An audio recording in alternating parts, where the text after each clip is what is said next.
Good morning, Renee. Hi, Renee. Hello, everybody.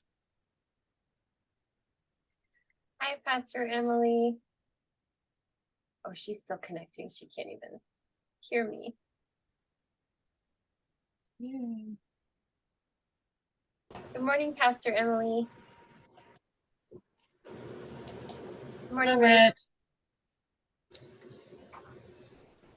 Yay.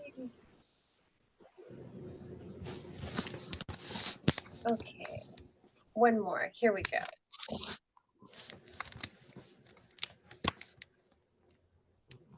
Hello. Okay, perfect. We're ready to begin, I think. Okay. Well, welcome to our 37th online gathering for Synod roster and lay leaders. This monthly gathering is called Coaching for All Seasons and is sponsored by Pacifica Synod Coaches. Thank you for joining us today. My name is Dina Ely, and I am the coach coordinator for Pacifica Synod.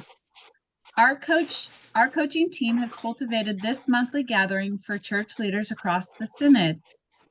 We hope you find this helpful as you navigate caring ministry in your communities. This is meant to be a time of insight, learning, and is meant to be a brave space for you to feel capable of safely acknowledging who you are and how you are doing. I would like to introduce Sarah, who will be one of our facilitators today and is a coach in our Synod. Good morning. Thank you, Dina. Before we begin, we would like to help you to be comfortable here by centering us in prayer.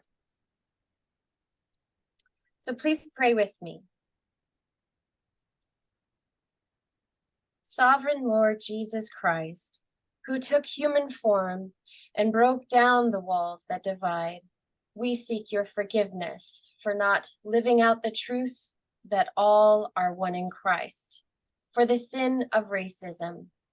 We pray for all those affected by the marginalization of prejudice and the violence of racist words and actions. We pray that we might uproot its cancerous and systemic hold on our institutions. We pray that we might recognize in reverence your divine image and likeness in our neighbor and find joy in the resemblance. We pray in your name and seeking your glory. Amen. Amen. This prayer was written by Archbishop Justin Welby and Dr. Sanji Pereira, Archbishop's advisors to the Minority Ethnic Anglican Concerns for Racial Justice. And it was a prayer written for Racial Justice Sunday. So now I would like to introduce Antoine Cummins, our assistant to the bishop for anti-racism. Antoine has also quickly become a good friend of mine, and I'm so happy that he's here today. So Antoine, thank you and welcome. Yes, good morning. Like Sarah mentioned, my name is Antoine Cummins. Born on the island of Barbados, raised in Brooklyn, New York, and recently starting this position with our Synod, assistant to the bishop for Anti-Racism Coordination. I come a little overwhelmed and heavy to this space, but I'm really excited to be here for two reasons. When I moved to San Diego, it was right before the pandemic, so I didn't really get a chance to be in our Synod. So through Zoom, through these little squares is how I've been meeting faces, meeting people. Synod Assembly was great. So I always love to take an opportunity to take advantage of these spaces where I can meet other folks. And today I get the pleasure of sharing a little bit about the anti-racism work, the anti-racism team, my position. Before we get started, one of my practices is always to start with, just naming and addressing, honoring who's in the room with quick round of introductions and some kind of grounding practice. As of Monday, my grandmother, who was instrumental in not just shaping me, but my faith, my call to ministry, my passion for justice work, community organizing, designing, problem solving, all of it. She passed away at the age of 98.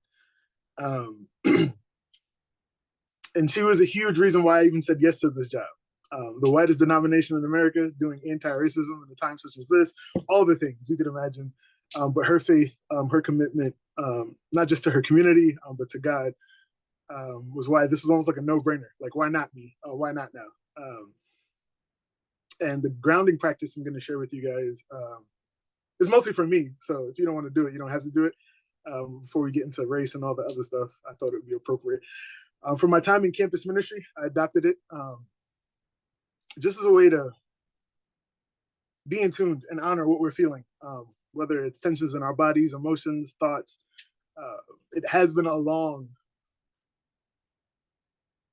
year, a long couple of days for me particularly, but it's 5, 4, 3, 2, 1. So if you take away anything from this time, could be this practice, easy to remember. 5 things that you see, and then we'll go through it. So if you want to turn your cameras off or get comfortable, whatever position, I'm going to light this candle.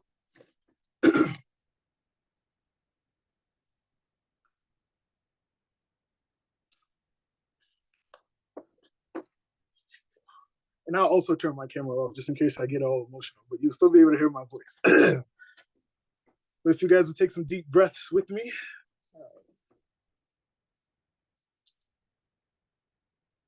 Just to center ourselves on this Thursday morning.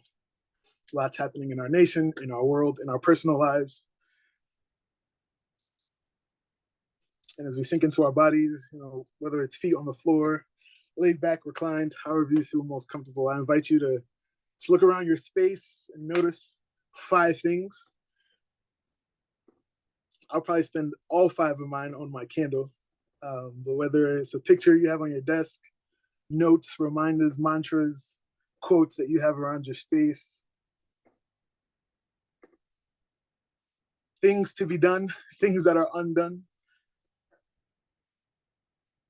Got a pile of laundry in my corner that I have to do, but we just name them, we see them, we honor them. Try to lean in a posture of non-judgment. They're there, we're here, we have life, we have breath.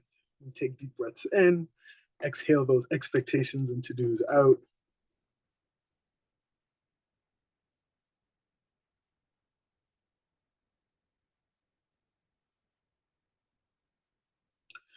And as we sink into this posture of receiving and breathing, I invite you to close your eyes.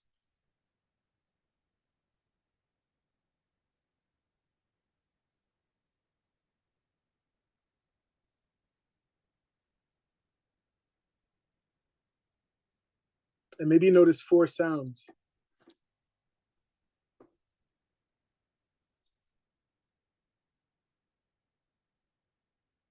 I have a fan blowing, a nice gentle breeze. Earlier, I could hear my dog scratching at the office door, trying to get in. Maybe you have a window open. Notifications from emails, text messages. Again, non-judgmental. We notice them, we breathe, we are here.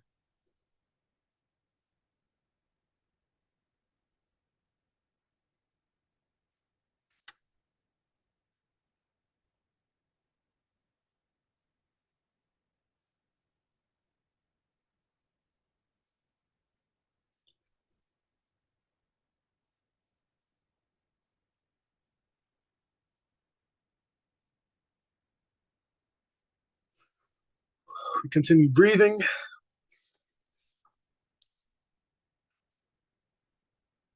And as we increase in consciousness and mindfulness of our being, I invite you 3 things that you smell. This one's a little funny one. But maybe it's breakfast still lingering in the air or lunch preparing. My candle happens to be Madagascar vanilla, and I can smell that.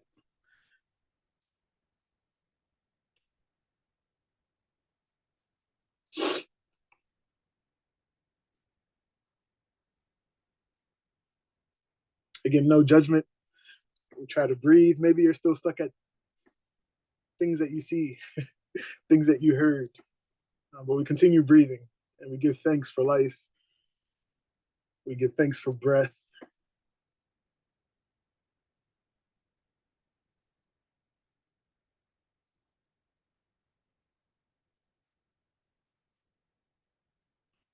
We give thanks for this opportunity to gather with friends, some new faces, some new possibilities, new relationships. And as we continue breathing and sinking deeper into our state, I invite you to notice two things that you feel, whether it's in your body, whether it's emotionally. I'm coming a little tense again, recovering from COVID, feeling the emotions of grief, and yet possibilities with the passing of my grandmother. Maybe you're coming with memories or expectations, experiences from this week, from this year, from this morning. It's only 11, but life unfolds fast. And yet, we breathe and we give thanks. Again, we are here.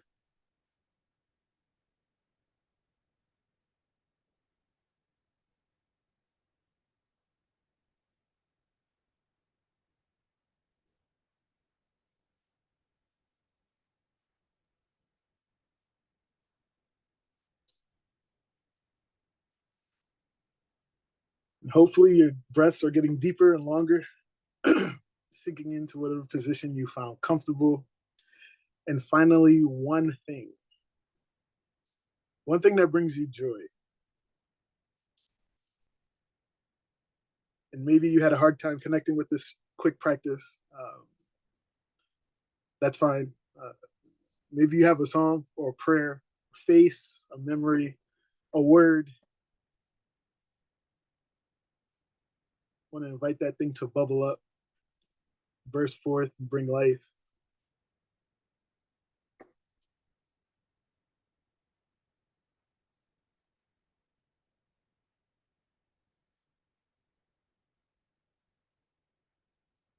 And then we'll just spend 2 minutes in silence as we continue breathing. Maybe the thing you saw is still on your mind. Maybe the smell, the aromas, the feelings in your body, that word that brings you joy, something that you heard. I'm now hearing birds chirping out my window. I invite you to continue to breathe and keep your eyes closed. And we'll do that for 2 minutes, and then I'll bring us out.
All right, as you feel comfortable, you can return to this space.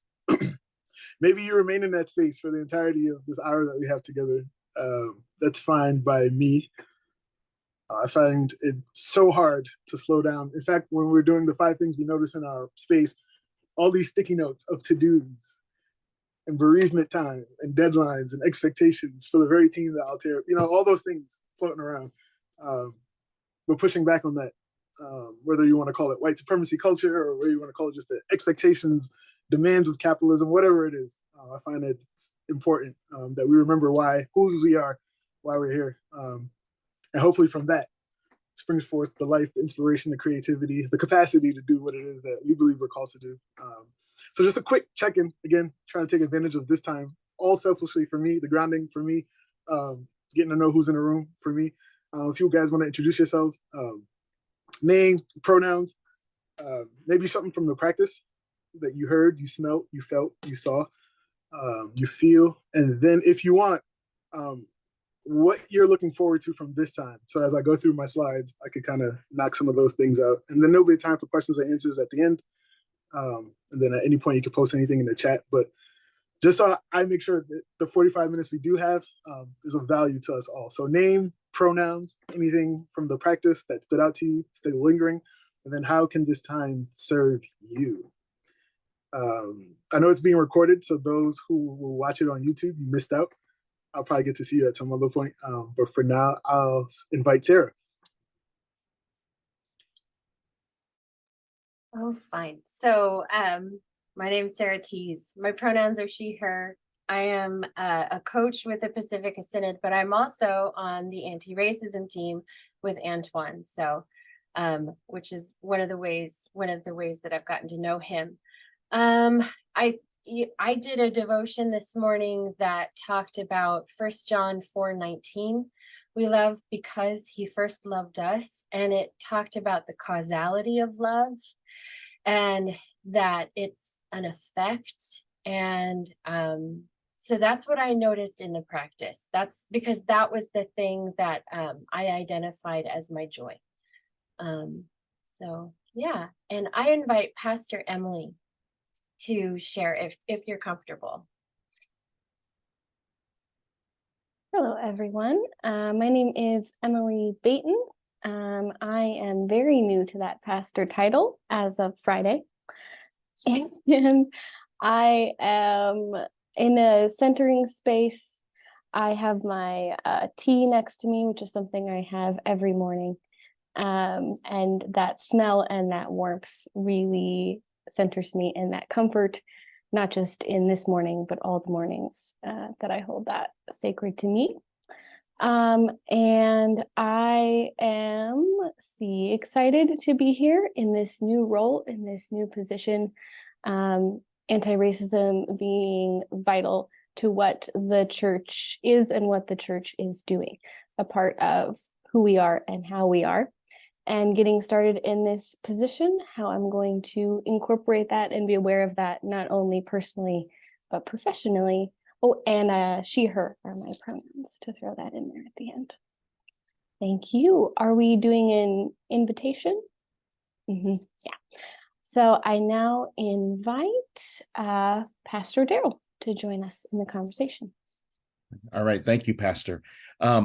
Yeah, so my name is Daryl Kozak, pronouns he, him, and I have a couple roles. I'm one of the Pacific Synod coaches. I'm also pastor of Peace Lutheran in Corona and Bethany Lutheran in Norco, and one of the regional assistants to the bishop for this area out here in my region. During the, I was glad I actually had my camera off because I think many of you know when you've seen me in some of these things, I have animals, and all 4 animals, my dog and 3 cats, decided to join me in this grounding thing. So I had my newest cat, who's a little kitten, about maybe 3-4 months old, was actually on my shoulder, or actually on my chair, but was putting its paw on my shoulder. I'm thinking, get off my shoulder, you're distracting me. So it wasn't so much smells, but the touches of that, and hearing, the dog right next to me and the other cats, and I'm thinking, and I actually, admittedly, I did, one of the cats was in the litter box, so thank goodness no smell came from that. But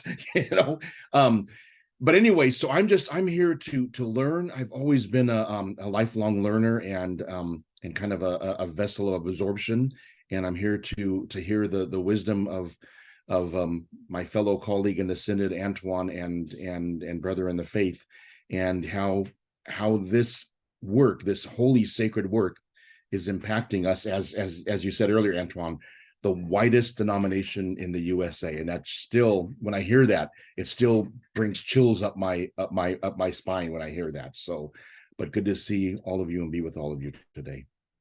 And let's see, I invite Pastor Rich.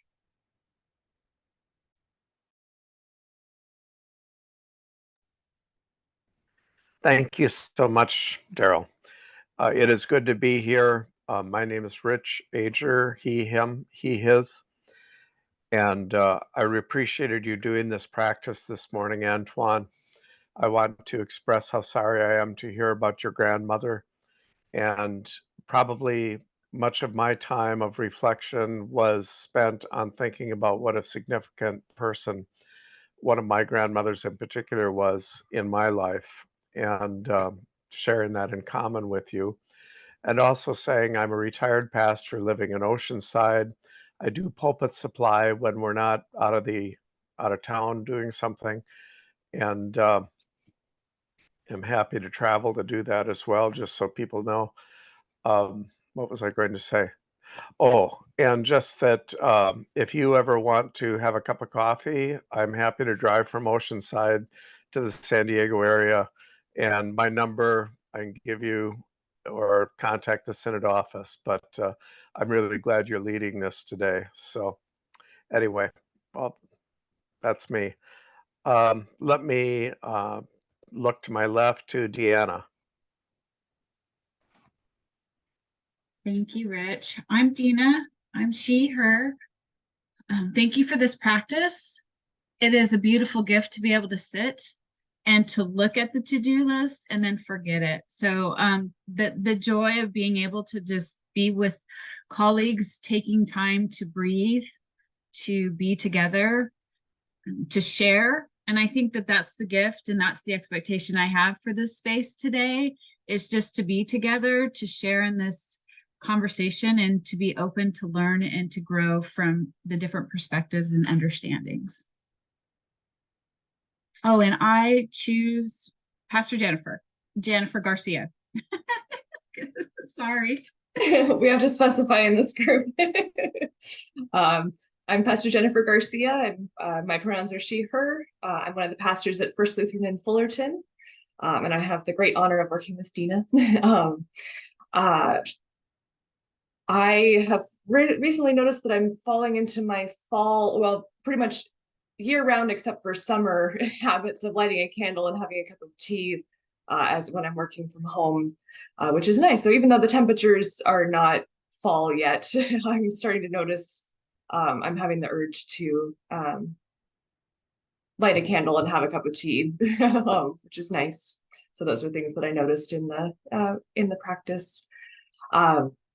And I'm really just excited to meet you, Antoine. We haven't had a chance to meet yet, but yeah, hello, and I'm so sorry about your grandmother. And lovely to be in the space with all of you. I am going to invite the other Pastor Jennifer, because why not? Pastor Jennifer. Yes, Pastor Jen Shaw. I'm so excited for Pastor Emily to be on this call with us, just joining us here at St. John's as our associate minister. So excited for that and the wonderful journey ahead. Delighted to be here with you all. In the practice, I was thinking about joy, and you mentioned joy and what brings you joy. And I have a little magnet that says choose joy.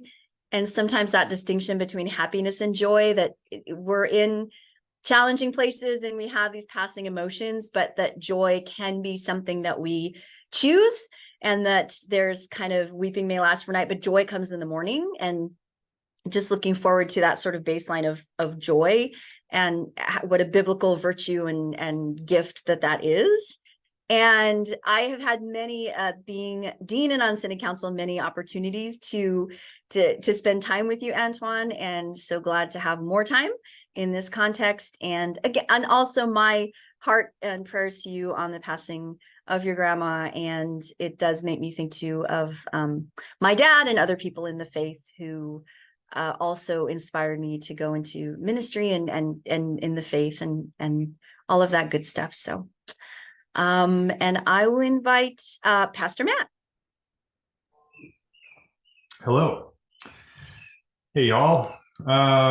Good to be with you today, coming from Rancho Santa Margarita in South Orange County.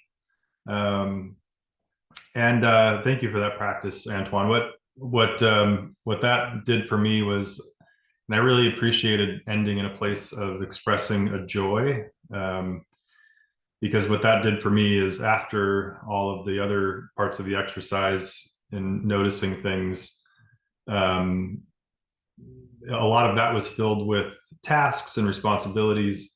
And so I sort of was getting this feeling of, okay, we're going to be asked to let all these things go, and all right, yeah, I'll do that, but I won't really do it, and then it'll be over. And but to have something to kind of fill that space, to have the joy actually is what was effective for me, not just trying to like loosen my grip on all those things, but have something else to take its place.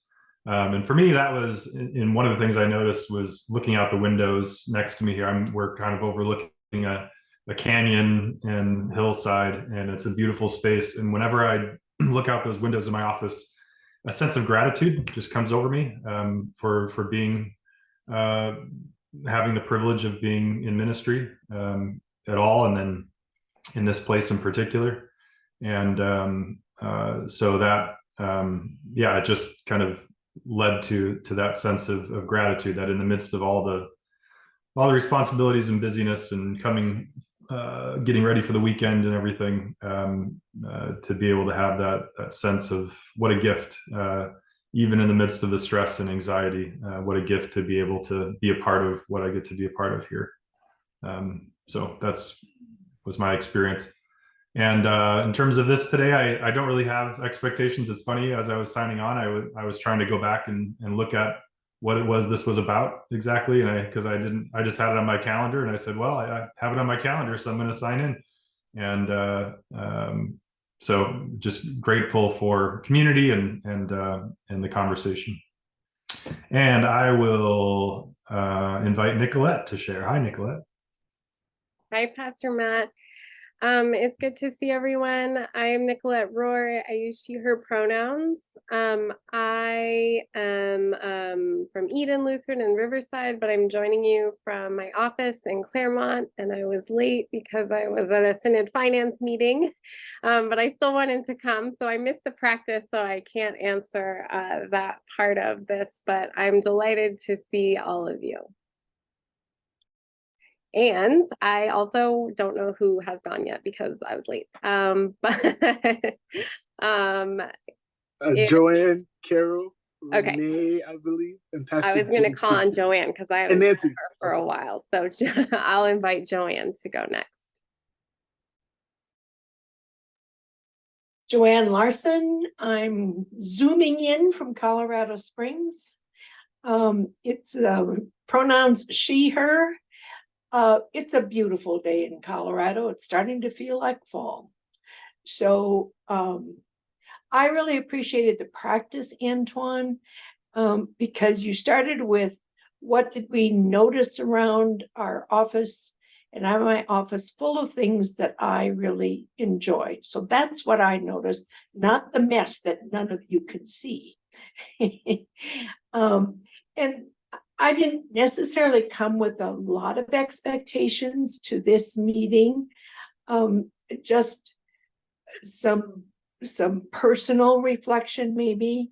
It really is an honor to be one of the team coaches for the anti-racism team, and particularly to have Antoine, to have you take these responsibilities on, and to work and collaborate with you as we all figure out our way forward in trying to mix the color with all the white. And I too express my sympathy for the death of your grandmother. There's nothing more important than a grandparent. They play a very different role than your parents, and it's only after they're gone that you recognize that. So thank you for the opportunity. And I invite Renee. Hello, I am Renee Christensen. I'm in Fullerton, California. I go by she, her, it sometimes, depending on who the person is. Or as my dad says, that girl, because he has dementia. So, answer to all those things. Let's see, I am a coach, and I really enjoyed the practice. However, I'm having my trees trimmed, and the last two, I got to go answer the front door and shut up my son's dog. So I missed the ending, but the first part I really, really enjoyed. Thank you for that. This is a topic that's very dear to my heart. I'm not on any committees or anything like that. But I am, as I'm known for saying, I'm tired of hearing about white Jesus. I want to hear about what's really important. And so I'm really looking forward to this. Thank you very much. And being somebody who's lost all of her grandparents that she thinks of, and their pictures are everywhere in my office, my bathroom, everywhere. My heart goes out to you. And Carol, you are next. Thank you, Renee. I'm Carol Schultz. I'm in San Diego. My pronouns are she, her. And with Joanne, I am one of the coaches for the anti-racism team and have had the privilege of watching that team stretch and grow and seek direction. And I'm excited, Antoine, for what you're bringing to that effort. I'm curious today, what you've noticed are the really, how do I want to say this? The areas that could really use attention in our synod. And I never got to know either of my grandmothers, but I can understand what a gift your grandmother was to you and how dearly you will miss her. Who else hasn't spoken? Anyone? Yes. JP. It's been a week since we are having problems with the internet at home, and the earliest the tech could come is next Wednesday. So my meetings are kind of here and there, and if I'm kicked out, that's the reason. But I do need to leave at 9 anyway, so that's why I need to keep my video off. I go by JP, one of the assistant bishops. I also pastor a congregation here in Hawaii on the island of Oahu in Honolulu, Joy of Christ Lutheran Church. My main role with Synod is first call theological education. So good to see one more student here. Emily, no more a student, no longer a student, right? Yeah, but we are students as long as we live. I know that much. And also deal with, like any other assistant bishops, mobility and congregation transition. Now, with regard to the, thank you. I like the ritual of lighting the candle. That's one of my favorite rituals. So thanks for introducing that again. With regard to racism, there are two things I want to mention. One is my ethnicity is Indian. And when people talk about India, they usually talk about caste, but people often forget that India is made up of two races, two Aryans and Dravidians. So Aryan race is kind of considered a superior race and always dominates. So we have a race problem as well. The other thing I'm noticing here more and more is if you are white and straight, you're almost like, first question will be about racism. That's wrong. Not all white people are racist. I think I think the pendulum is swinging the other way. I think we have to be careful with that. So I just want to kind of put it out there because I'm dealing with two different candidates who are facing that. Yeah, that's enough for me. Thank you so much. I now turn off my video. And Nancy. Nancy's invited. Thank you, Sarah. So my name is Nancy Dottie. My pronouns are she, her. I'm not a pastor or a coach, but I am a council member in my congregation here in Poway, California, Incarnation Lutheran. And there were two things I noticed about the centering practice that we did. The first is that I just got a subscription to the app Headspace, and I don't know if anyone's familiar with Headspace, but it's like focusing on meditation and mindfulness, and just started doing that. And then having this practice that we were led in today,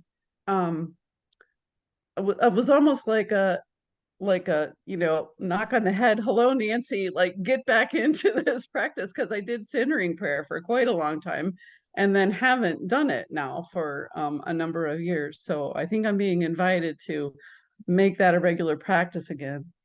And then the second thing was, one of the things that I thought of that brought me joy was this morning out on a walk. My attention was drawn to this spider web that was just suspended in the air. I mean, it looked like it was just floating, and it was just so beautiful and special.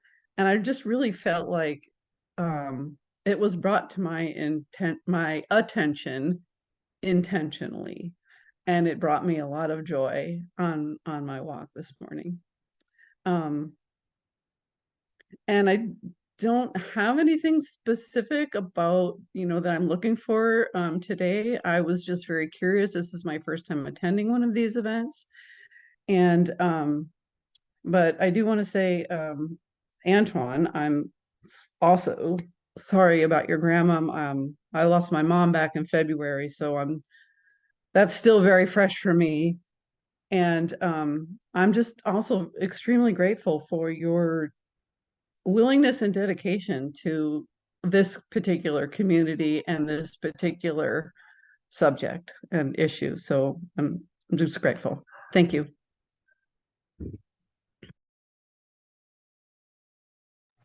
No, thank you all for sharing. And it's 11:38. So for the type A's who are like, when are we going to get to the stuff? You got to figure that out. I do what I do best, and that's slow down. Honor those in the room, honor what's in our bodies, whether it's emotions, again, what we're bringing. And I always think there's plenty of time for the information. This is the information age. So nothing that I'm going to share is going to be the first time you ever hear it or the last time. But I will do my best to get through as much as I can. And then just extending the gratitude for the space, Deanna and the coaches. If there's anything that I've noticed, to Joanne's question about what we need, it's more of this, spaces where we can slow down, and we can do the work. The work is always going to be there, but just to honor and be authentic and real with what we have and what we're bringing to the space, and how it relates to anti-racism. I think Pastor Matt mentioned it. I think we all want to stop racism, just like how we want to stop all the expectations and the to-do list. But Pastor Matt shared what I hope you take away from the practice, that sometimes it's more efficient to replace that with something that brings you life. We want to end white supremacy culture, but I'm not sure if we are ready to lean into what a non-white supremacist culture would look like. But imagine how much more effortless, how much more friction it would be if we allow some other things to take space. Pastor Jen mentioned choosing joy, choosing something different, and I'll get to it maybe. About the cultural component of advancing anti-racism. And who better to do that, and I'll also get to that too, than people of faith who have practices and believe in the theology of grace. Anyway, all this stuff. But thank you all. And then special shout out to the coaches, Carol and Joanne. I know my predecessors, the co-chairs before me for the anti-racism team, definitely benefited a lot from your guys' expertise and guidance and correction and instruction, and same here. So if I throw a pitch for anything, it would be for the coaching that the Center offers. And then for those of you who really like this practice, I'm also going to throw a pitch for Nicolette and TLF, Ray and Desta. They have a new round of coaching, well, not coaching, but cohorts coming up. Different kind of practices, but opportunities to slow down. They'll be catered to different groups. Daryl's also part of it.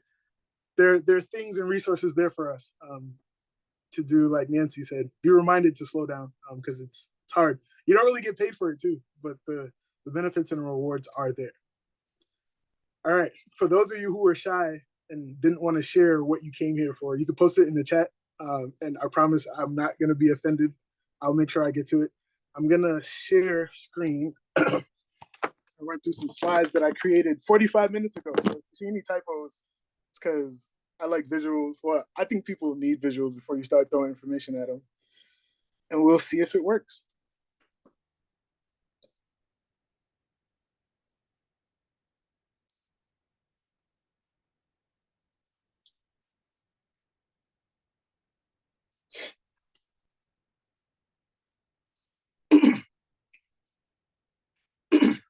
Are the slides coming through okay?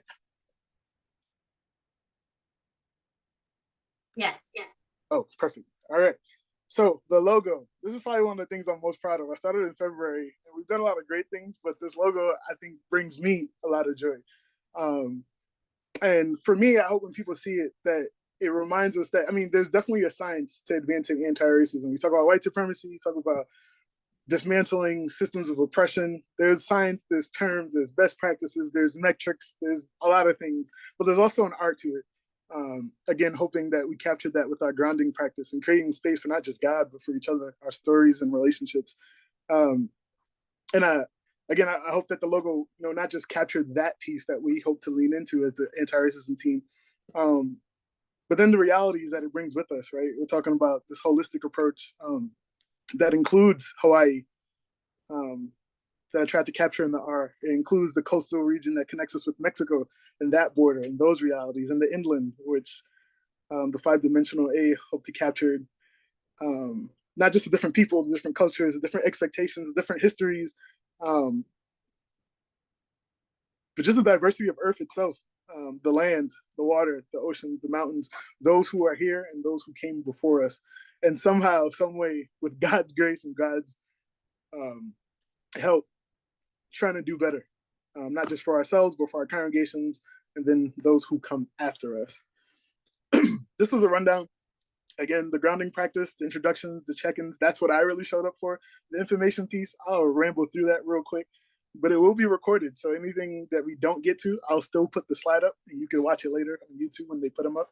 And then small moment for questions and answers. And if I can actually do this in 10 minutes, that'll be the most successful thing I do this week. So we'll see. The work, our work, for those of you new to the Synod, or just new to the work, or who came with no expectations, Sarah was telling me that it'd be helpful to just redefine what that is. And this isn't a racism 101 course. We just finished that up actually with our dinner and discussions. So hopefully if you are at that point where you just need a crash course in what we're even talking about, that's fine. Be gentle with yourself, but this is not the space for you. This is going to be a little bit in an intermediate level. So take notes, bring the questions at an opportunity in the future. But Pacific Ascendant, the ELCA, like I mentioned, and some people had reactions to, it is the whitest church in America. I think last time I checked, the statistics was like 98% white. And that can be intimidating. That could be frustrating. That can be upsetting. But I think as we define this work in our Synod with what we can do, it's helpful to draw on our strengths. We talk about stuff like stewardship and discipleship. Who better? People of the book, people of faith, to tackle this stuff. So when we talk about the work and our work, I think it's helpful for us to try to avoid the political stuff. I don't think any of us here are experts in politics or the ethical nature of right and wrong and all the other places that mainstream media and some of the folks that we have in our lives would like to take racism. Might be helpful in different spaces, but based on our strengths and what we're good at, I think it's helpful if we focus on stewardship, discipleship. That I think gives us the best opportunity for transformation. So again, tying back into the question that Joanne asked, Carol had asked, something that I have noticed is that we get distracted and fall into the pitfalls of things that we're not experts in. And that leads to more separation, more divisiveness, more conflict. And, why not keep the conversation grounded in things that we've been trained in, we've had experience in, and a little bit of confidence. Which takes me to the second thing, the spiritual perspective, the practice, the embodied nature of this work, the cultural and relational reality of this work. One of the things that I'm most impressed with within the ELCA is that despite its whiteness, there are so many people, whether it's at the national level or even in our regions 1 and 2, who are not just aware, but committed to the embodied spiritual practices that are necessary for any work. And then tying that in to dismantling racism, advancing, a different way of being. And hopefully, again, that practice that we started with in the beginning either gave you a sample of that or reminded you of that. Because even as people are sharing about race, about racism, their understanding, their theory of change, we have bodily reactions to it. As a Black man in America, whose grandmother was born in 1925, we bring a lot individually and then collectively to this work. And I feel like the only way to stay committed and honest in our work is to have some kind of practice and a community that keeps you accountable. I'll talk about the community piece later. So although, the educational piece, the terms, the science, that's essential and non-negotiable, it's definitely not the ending. It's the beginning of the work. And then organizational, which is where I get the most exciting. I try to avoid the political nature of it and the whole ethical, logical argument of race. Does it exist? Is it real? Is it a construct? Organizationally, I think we have a tremendous leg up when we start talking about engagement and retention. Because at the end of the day, the LCA, Pacific Synod, whatever context you come from, it's a place where people worship and a place where people work. And through that lens, I think, again, we can make a lot of progress. 98% white means that historically, based on the law of probability, most of the people who you consider colleagues or you're accountable to, whether it's on your council or your board, the representation is probably white. And that's something that we can make a tangible and strategic attempt to change, especially in a time where it seems like diversity, kind of like JP said, there has been a shift. Diversity and inclusion seems to happen in a lot of other places. So why not the church? Why not the ELCA? And if you really want to get philosophical with me, it's quite a feat to remain the whitest church in such a diverse place at such a diverse time. So when we look at things that we can control, who we hire, who we ordained, who we let go, who we don't retain, whether it's, again, the people who work in our context or the people who worship in our context. I find these lenses, these terminologies helpful to redefine what the word means for us in this space, in this time, in this context, in our church, in our synod.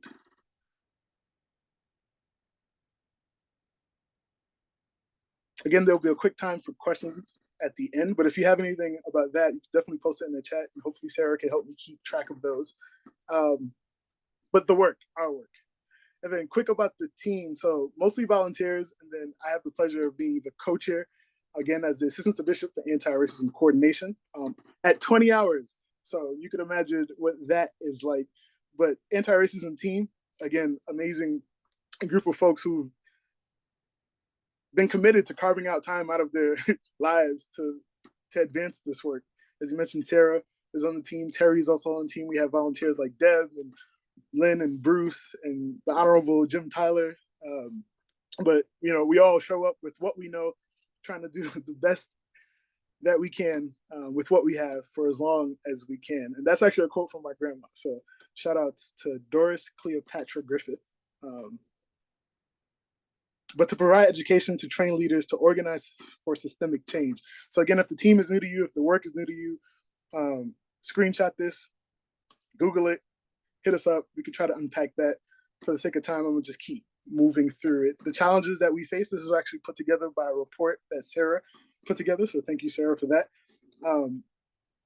But it's the obstacles, right? The resistance in the face of the foundational and transformational change, which is why at the onset, we must begin with education.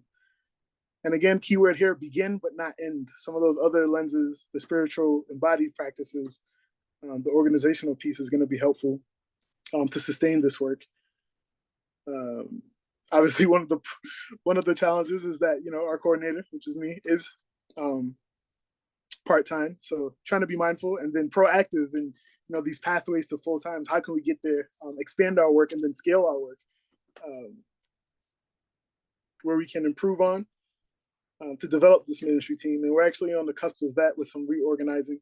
I'm trying to take advantage of the volunteers that we do have in their capacity and their passion, and becoming a little bit more agile. So you'll probably hear from more about that soon. Again, logistically, my time is a little bit undefined in the moment, but we are working hard And again, I'm gonna go through these slides quickly, but basically it's my job description and then an idea of what it looks like to assess the work with some annual report as the proof of what that looks like. Again, all the terms, the KPIs, those will come. Gaining familiarity of the latest resources, the congregational leaders. So again, how I introduce this space, just trying to connect with the faces, the people who will help power and drive this work. Trying to have a space where the information that we do learn is accessible to you all. And then obviously assistant to bishop. For those of you who will be attending the Oasis or just has access to our website, I'll keep you in a loop with some of that stuff, but both of our bishops in regions, well, in Pacifica and Southwest California have been remarkable in their initiative in modeling what advancing anti-racism could look like. Both of them recently signing up for interruption training with Desta, who's also in Region 2. A lot of exciting things, but again, you can read it. We'll keep you in the loop. We did a survey earlier this year, and one of the things we'll ask you to do, I'll share the QR code, is if you haven't taken it yet, to take it. But one thing that we have realized is that there's a lot of people who are interested in this work.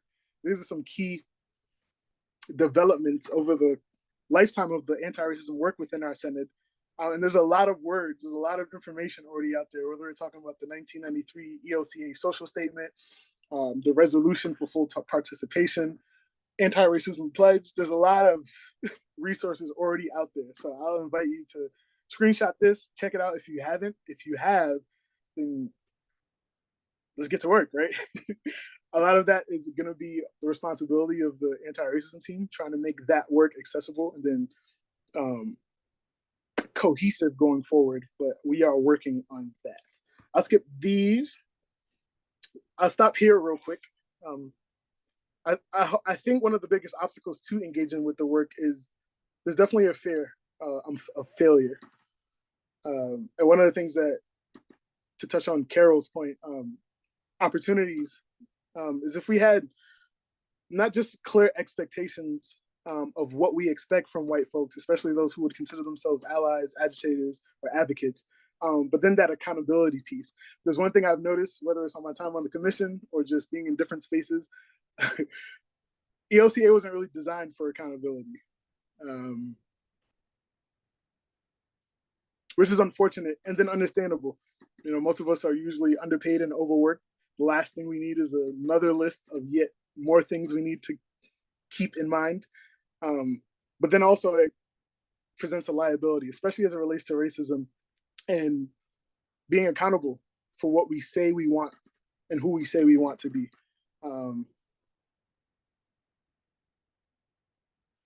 And as you can see from this, well, from the 76 people who have taken the survey so far, as many people who would be confident enough to say, hey, this is what I am and this is what I'm about, there's also people who don't know where they'd like to start or don't know where they're at. And one of the opportunities for the anti-racism team could be to try to make that entry point seamless and frictionless. I'm gonna skip that. Again, a lot of great information, but I'm gonna skip it. But this piece, how often do you find rest? Barely. We try our best to. One of the quotes that I've accepted and been using in this role since February is that, again, the education piece, that's the beginning. It's great, and it's not the end point, because what I don't fear is the well-intentioned, well-equipped white person who wants to end racism. What I do fear is when that person's not at their best or not taking care of themselves. Because again, even the most well-equipped, well-intentioned white person becomes the biggest obstacle without a community, without proper self-care, without an expressed and committed value for mindfulness and just being well. And I could rant about that all day, but it takes us to your work, which ties into where I just left off. Self-care, finding community, to start somewhere and then to keep going. I'm just gonna jump to the community piece. Again, the anti-racism team, we have a lot of work cut out for us. So if you do have an opportunity to take advantage of our survey, that'll help shape our work. Some things we might do in-house if we have the capacity or resources, but there's a lot of great organizations already doing this work. So partnering is going to be the name of the game for us going forward. At-Large is one of those key partners that I've identified, which is the European Descent Lutheran Association for Racial Justice. That's the website. Get involved. You can also go to their website, click the link to see what they're up to. But white folks need community. And I'm realizing more and more that white folks don't have community, or might have to redefine what community means and looks like. At large, though, what I can tell you is that you sign up, take, for example, their community check-ins. Again, Desta's in that space, some other people that I really value their leadership as it relates to advancing anti-racism. And they care for you. They care for your journey. They care for your successes and your failures. They support you where you need, and they interrupt you when needed too. And again, I totally understand with everything that all of us have on our plates, the last thing you need is someone telling you how to be a better white person. And although failure can be hard, it's really not an option at this point. We have folks like Jim Tyler, who's on our anti-racism team, who's been at it for 93 years. And being afraid of failing is just not good enough. Folks like my grandma, again, born 1925. You think about that year, that's the year, James Baldwin, folks like Malcolm X and Martin Luther King, they were coming into this world. And we all know the legacy that they've left behind. So to be in 2023, and there's a lot of us who either don't know, who don't have the capacity, or who have the capacity, are too afraid of failure, we can do better. But communities like At-Large, like I said, take good care of you and help keep us grounded in what's necessary. So this will be the second thing to take away from today, other than the practice, is to get into the community. And At-Large would be a great place to start. But again, if you have opportunity, visit the website or take the survey to help shape the things that we can prioritize within our center.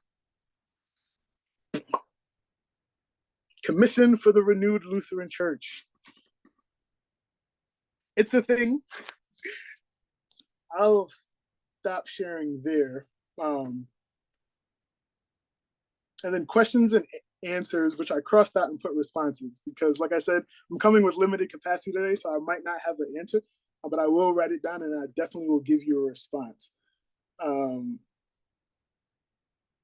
Yeah, I'm gonna stop there. We have about 2 minutes of official time, and then if anybody else wants to stay a little longer, I can. Let's see how I can end this.